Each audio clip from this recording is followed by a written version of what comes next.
इस मरीज की हालत तो बहुत ही खराब है। कोई चमत्कार ही इसे बचा सकता है। ऐसा मत बोलो भाई, डॉक्टर साहब कब तक आ जाएंगे? लो आ गई डॉक्टर मैडम। डॉक्टर मैडम जल्दी देखिए, मरीज की हालत बहुत ही खराब है।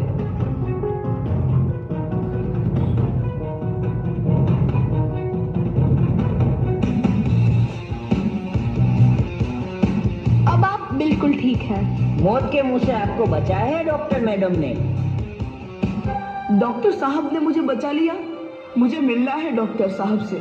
डॉक्टर साहब नहीं, डॉक्टर मैडम बोलो। डॉक्टर मैडम, उन्होंने ही तुम्हें जीवन दान दिया है।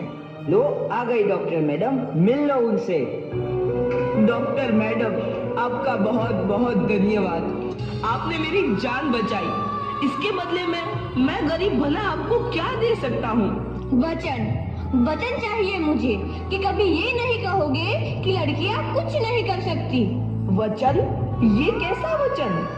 अरे श्यामलाल, तुमने पहचाना नहीं? तुम्हारी बेटी आनंदी।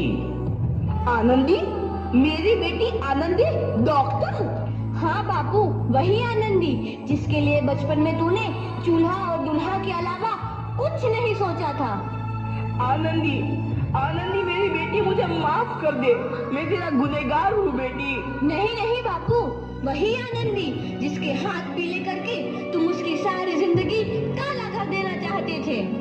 माफ कर दे मुझे मेरी बच्ची, माफ कर दे। मैं तेरा अपराधी हूँ मेरी बच्ची, माफ कर दे। नहीं बापू, मैंने तो तेरा एहसान चुकाया है।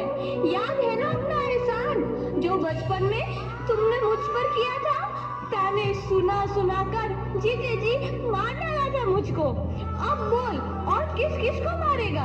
आनंदी बेटी, मुझे माफ कर दे मेरी बच्ची, मैं तेरा गुनहगार हूँ। बापू, आपने ही तो बोला था किताबें सिर्फ बेटों के हाथ में अच्छी लगती है, बेटियों के हाथ में तो सिर्फ मेहंदी। बेटों और बेटियों में फर्क करना दो आंखों में फर्क करने समान है। एक का पढ़ना और दूसरे का ना पढ़ना सामाजिक अंधकार है बापू, सामाजिक अंधकार।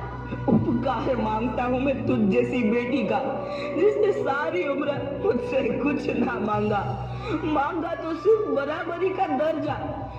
वरना सच तो यह है कि मैं तेरी माफी के लायक भी ना हूँ। मुझ जैसा बाप तेरी बराबरी कर सके उसके मैं लायक भी ना हूँ मेरी बेटी, लायक भी ना हूँ।